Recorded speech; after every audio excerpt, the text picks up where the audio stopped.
baada ya kuwa ligi kuu Tanzania bara imesimama kwa muda mrefu kiasi cha mwezi unafika. Kesho tarehe 18 tunarudi tena ndani ya ligi kuu. Klabu Young Africa kesho wako mzigoni, kesho wanakipiga. Tunaangalia Yanga watafanya, lakini mimi kwenye mechi za ligi sina shaka na Yanga kesho mimi naambia mapema wanashinda. Labda nimeambia tu wanaweza kushinda goli ngapi, lakini Yanga wanashinda vyovyote ilivyo, wanashinda na wana kila sababu ya kuhakikisha kesho wanashinda. Kwa sababu mechi ya mwisho ya ligi Yanga walipata mtihani, walitoa sare mechi moja na watu gani wale? Nitaje jamaa ambao walishuka daraja wakapanda.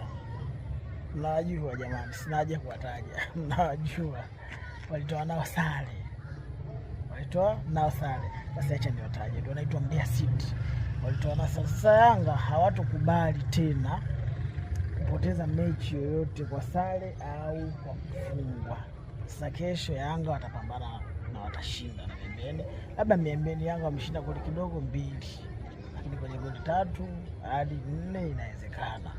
Hivyo tunasubiri kesho kutwa tena ni Simba. Tuangalie Simba nao wanafanyaje. Wazee wa Mieleni. Wana pila lole na pigwa linaitwa pila Heleni. Bila Mieleni.